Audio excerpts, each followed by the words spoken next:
Dans les instants suspendus entre veille et sommeil, ton esprit baisse sa garde et accepte tout ce que tu lui offres, sans discuter. C'est ce moment-là qui peut transformer complètement la direction de ta vie. Brian Tracy. Imagine-toi te réveiller demain avec une nouvelle lumière dans les yeux. Tu te lèves, tu marches vers le miroir, et pendant un instant tu ne reconnais pas le visage qui te regarde. Aucune ombre de fatigue, aucune expression éteinte. Juste de la détermination. Ce n'est pas de la magie, ce n'est pas de la chance. C'est le fruit d'un geste accompli la veille au soir quand le monde dort et que tu es seul avec toi-même. L'état hypnagogique, comme on appelle ce moment de transition entre veille et sommeil, peut complètement bouleverser la direction de ta vie. Parce que la véritable transformation ne se produit pas à l'aube, ni pendant la journée bien remplie, mais la nuit, lorsque chaque pensée plantée dans l'obscurité du sommeil devient la graine de ton lendemain. Presque tout le monde gâche ce moment. On se jette dans le lit comme un sac de pommes de terre, entraînant les déchets émotionnels accumulés durant la journée. Disputes, échecs, angoisse pour demain. On ferme les yeux le cœur lourd et on se réveille avec la même sensation de défaite. Le subconscient ne s'éteint jamais. Il travaille sans cesse, enregistre chaque mot, chaque image, chaque sensation que tu lui transmets. Si tu le nourris de poison avant de dormir, ce poison deviendra le carburant de ta journée. C'est comme mettre de l'essence sale dans un moteur, peu importe sa puissance, un jour il brûlera.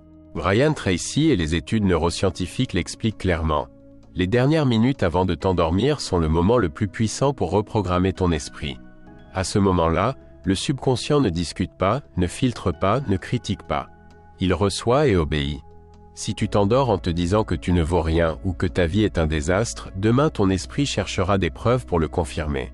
Mais si dans le silence précédant le sommeil, tu te dis que tu es capable, que tu mérites mieux, que tu vas relever chaque défi avec détermination et enthousiasme, que tu es en train de construire ta meilleure version, alors ton esprit utilisera la nuit pour aligner pensée, émotion et action avec ce scénario.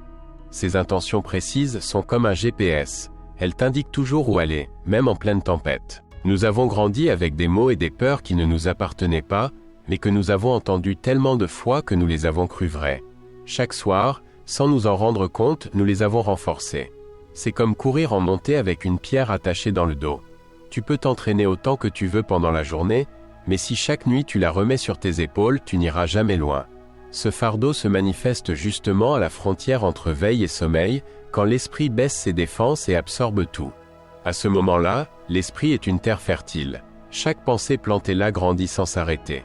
Te visualiser comme une personne forte et disciplinée n'est pas de la positivité toxique.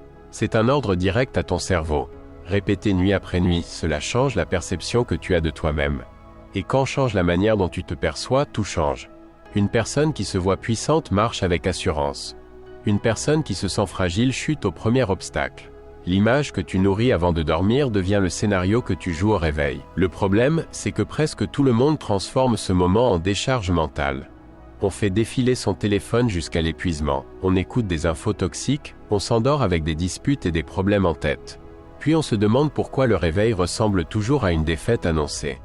La journée a pu te mettre à terre, mais la nuit t'appartient, et tu peux l'utiliser pour te relever. C'est le seul moment où tu peux parler à ton subconscient sans interférence.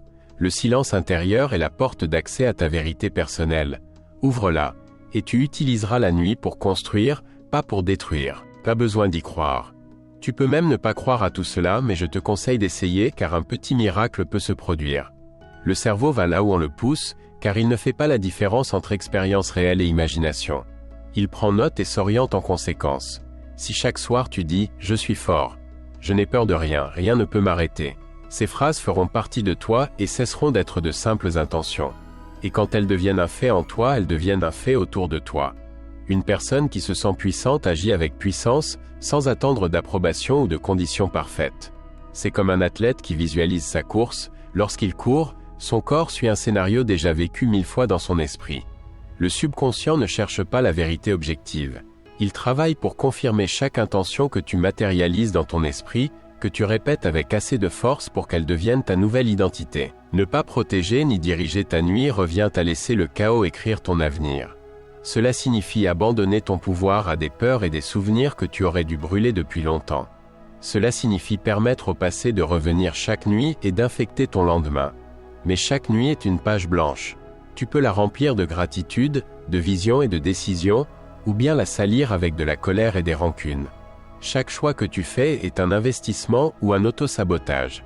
Et le matin suivant, tu récoltes, que cela te plaise ou non, le fruit de ce que tu as semé dans l'obscurité de la nuit. Beaucoup abandonnent parce qu'ils ne voient pas de résultats immédiats. Des débutants. Ils répètent une affirmation 3 nuits et se découragent.